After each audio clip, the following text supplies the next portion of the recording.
Today I decided to give you guys a ranking of the Resident Evil video games. This is just the mainline entries, so you won't see ones like Code Veronica X or Revelations on here. This is just the original 8 games and their remakes. I've always loved this series, and so without further ado, I decided to give you guys my ranking from worst to best. In last place is Resident Evil 6, aka really weird number 6 that looks like a man and a giraffe having too much fun. The game just has too much action, doesn't really have the horror feel of the originals, and it's just kind of a mess in terms of story. I still do find it enjoyable. All the characters basically come together in one big final game, I guess you could say, at least at the time it was. But ultimately, it's just too much of an action fest. There's really not enough horror here or survival, and ultimately, it just kind of loses focus on what the series was and should be. Up next, we have Resident Evil 0. Not a bad little prequel to the original, but also kind of pointless. They try to add lore to the zombies and where the virus came from, but I felt that's kind of unneeded. I'm okay if there's a little bit of mystery to the virus, and this one just doesn't really deliver anything that interesting. It has kind of a weird inventory system too, to share an inventory with another character. It just overall is kind of clunky and not the best. I debated even having this on the list, but it's not terrible, and it is one of the numbered entries technically, so here it is at number 12. Up next we have the Resident Evil 3 remake. This one's actually pretty solid in terms of gameplay, but unfortunately it's overly short. They cut several sections out of the original Resident Evil 3 for this remake, such as the clock tower. The Nemesis is very underwhelming, and I'm glad it's not called Resident Evil 3 Nemesis like the original, because it just doesn't live up to that title. It's not terrible. It's pretty fun. It has the gameplay of 2, but lacks the heart and passion that went into Resident Evil 2. The worst of the remakes, I'd have to say, and one that I only recommend to hardcore fans. Next, we have Resident Evil 5. This one was actually pretty decent. A lot of people give this one shit, but I think it's actually pretty good. Essentially taking their gameplay of Resident Evil 4 and adding a little bit too much action to it.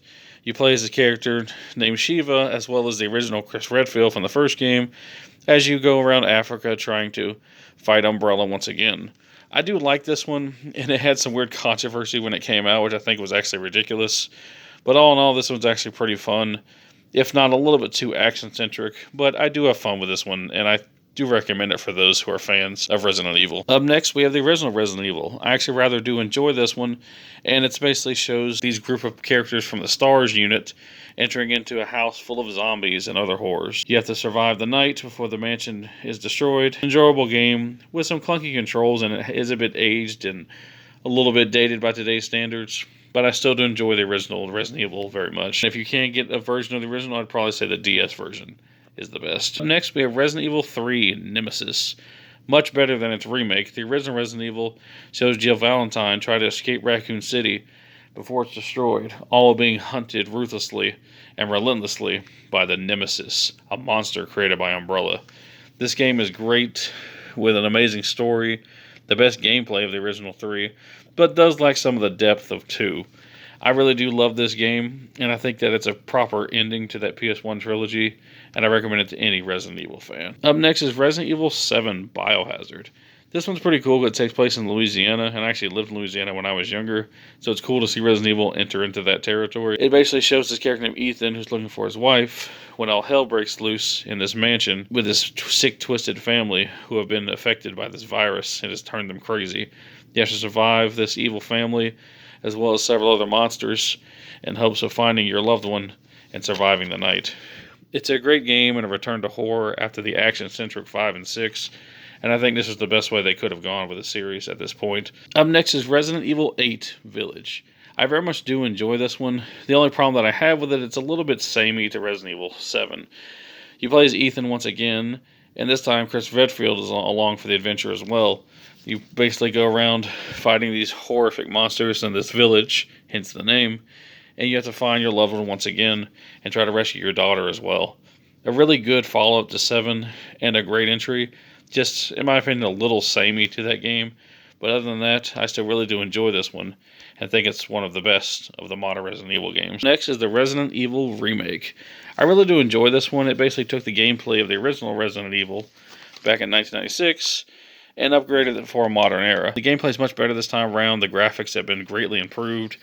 The story is pretty much the same, but they have added a few things here and there, and it's everything you want out of a proper remake. This game is highly entertaining, very fun, and one of my favorite of the Resident Evil series. You can't go wrong with this game. and it's probably the best version of the original. I hope the game gets a proper modern remake, kind of like it did with 2, 3, and 4. But if it doesn't happen, we still have this great remake of an original classic that you can play on modern systems. Up next is Resident Evil 2. I really do love this game. It's my favorite of the original trilogy. The N64 version is the best version of the game as well.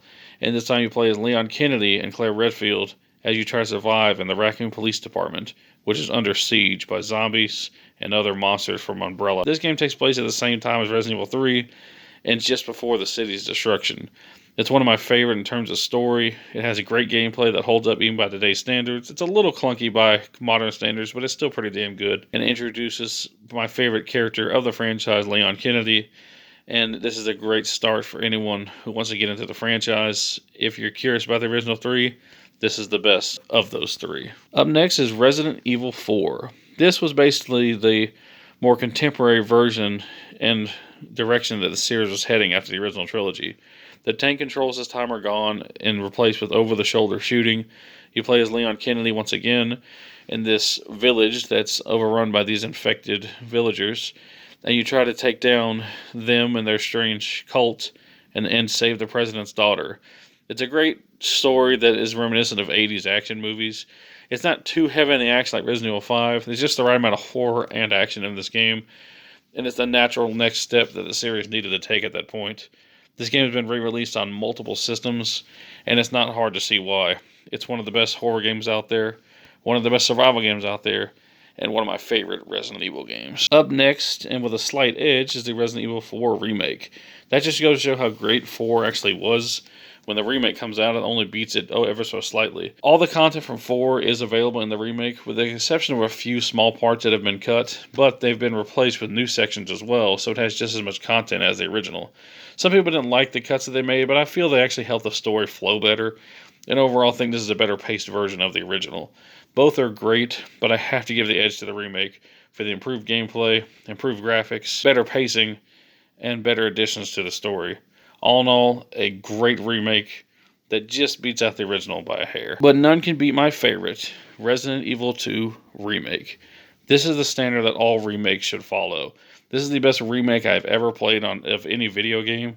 It is my favorite Resident Evil game, probably my favorite survival horror game, and my favorite PlayStation 4 game. I adore this game and recommend it to anyone who's a fan of Resident Evil, action, horror, or zombies in general. The story is the same as the original, but with small additions added to make it even better. The gameplay is phenomenal. The graphics are great. It is everything you want from the original Resident Evil 2, but amped up to 11. They basically took a classic and remade it perfectly for the modern age. I love and adore the original, but it's hard to go back after playing the remake, and this is where it's at. One of my favorite games ever. If you want to get into this series, I highly recommend trying Resident Evil 2 Remake. Well, that's my list. I've always enjoyed this series, and it's probably Capcom's best. I recommend it to anyone who loves good action, good horror, or a good time in general. All these games are magnificent, with only a few that are a little bit of a dud, like 6 and 5. But ultimately, I really think they're all pretty damn good. This is a series that I've always loved, and one that I always recommend. And you can't go wrong with Resident Evil. Thank you all for watching, and happy Halloween.